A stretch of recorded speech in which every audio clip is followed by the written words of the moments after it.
নমস্কাৰ আপোনালোকে day to day লাইফত এনে ধৰণৰ বিভিন্ন বাক্য শুনি থাকে যিবোৰ বাক্যত ব্যৱহাৰ হয় supposed to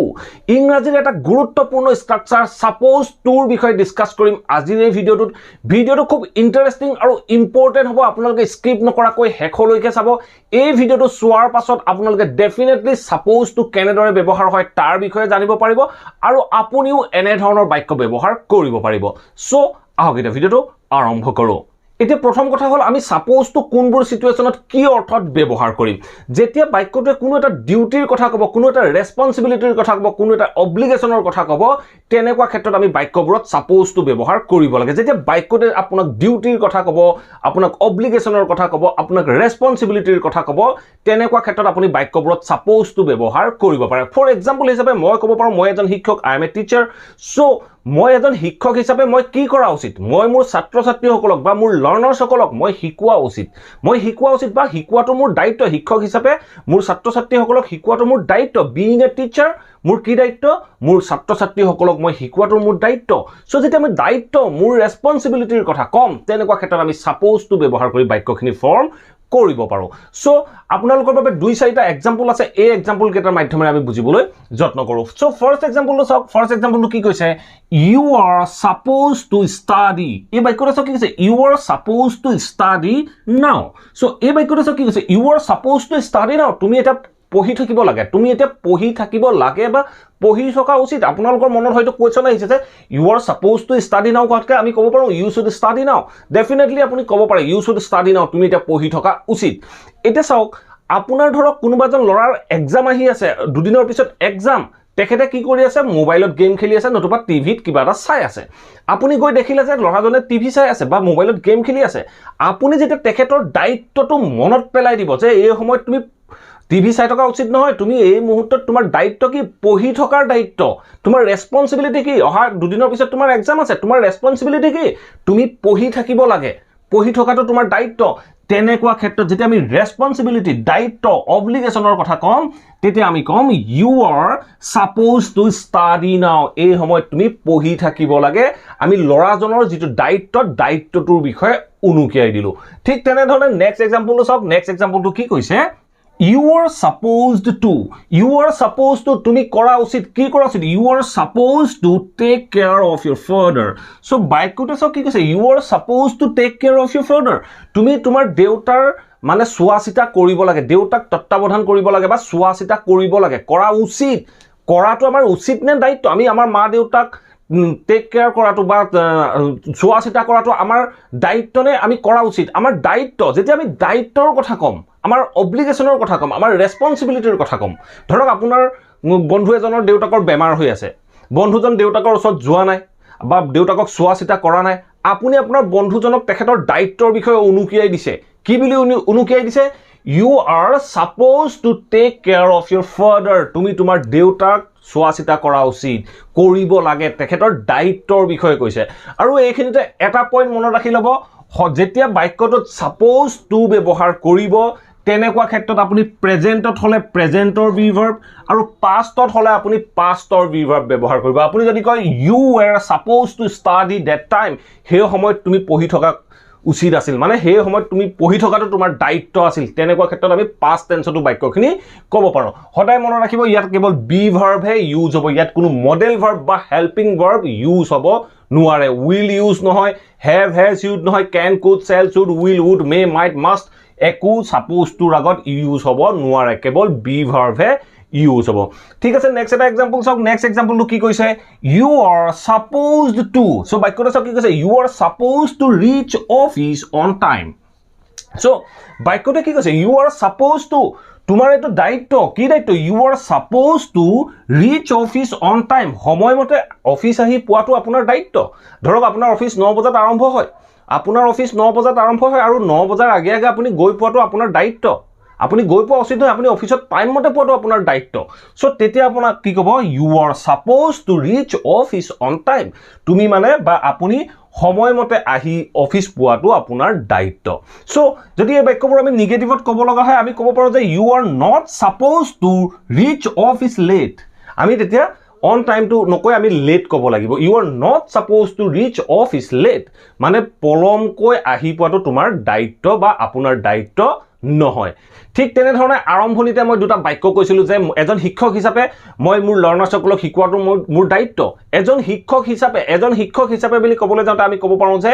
being a teacher এজন শিক্ষক হিচাপে I am supposed to teach my learners so বাক্যতে কি ক'লে being a teacher I am supposed to teach my learners এজন শিক্ষক হিচাপে মই মোৰ লাৰ্নাৰ্ছ সকলক শিকোৱাটো মোৰ দায়িত্ব বা মই শিকোৱা উচিত এনে ধৰণে আমি বাক্যখিনি ক'ব পাৰোঁ আৰু এটা বাক্য কৈছিলোঁ যে তেওঁ ডক্টৰ হিচাপে ৰোগীসকলক তেওঁ ট্ৰিটমেণ্ট কৰা উচিত বা ট্ৰিটমেণ্ট কৰাটো তেখেতৰ দায়িত্ব এই বাক্যটো ইংৰাজীত কেনেদৰে হ'ব আপোনালোকে কমেণ্ট বক্সত কমেণ্ট কৰি মোক জনাব যদি বাক্যবোৰ আপোনালোকৰ শুদ্ধ হয় ডেফিনেটলি মই হাৰ্ট দি দিম যিসকলে কমেণ্ট বক্স চেক কৰে তেখেতসকলেও যাতে ৰাইট এনচাৰটো জানিব পাৰে চ' এতিয়া চাওঁ আমি নেক্সট কনচেপ্টটো আমি যেতিয়া কোনো ৰুল এণ্ড ৰেগুলেশ্যনৰ বিষয়ে কওঁ কোনো নিৰ্দিষ্ট ৰুল এণ্ড ৰেগুলেশ্যনৰ বিষয়ে কওঁ সেই ৰুল এণ্ড ৰেগুলেশ্যনখিনি মানি চলাটো কি আমাৰ দায়িত্ব হৈ পৰে সেই ৰুল এণ্ড ৰেগুলেশ্যনখিনি আমি মানি চলিব লাগে এতিয়া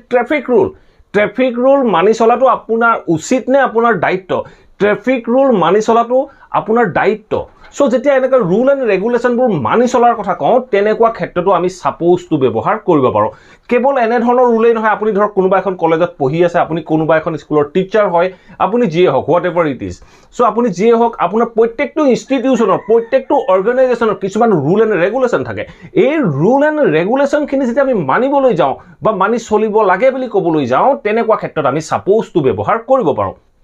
এটা এক্সাম্পলৰ মাধ্যমেৰে বুজিবলৈ যত্ন কৰোঁ এখন কলেজৰ বা এখন স্কুলৰ নিয়ম কি 9 বজাৰ আগত কলেজ বা অফিচ আহি বা আপোনাৰ স্কুল আহি পোৱাটো ছাত্ৰ ছাত্ৰীসকলৰ দায়িত্ব বা 9 বজাৰ আগত স্কুল বা অফিচ আহি পাবহি লাগে বা কলেজ আহি পাবহি লাগে সো তেনেকুৱা ক্ষেত্ৰত আমি ছাপ'জ টু ব্যৱহাৰ কৰি বাক্যখিনি ক'ব পাৰোঁ সো দুটা এটা এক্সাম্পল আছে এই এক্সাম্পল কেইটা মাধ্যমেৰে বুজিবলৈ যত্ন কৰোঁ সো ফাৰ্ষ্ট এক্সাম্পলটো চাওক কি কৈছে we are supposed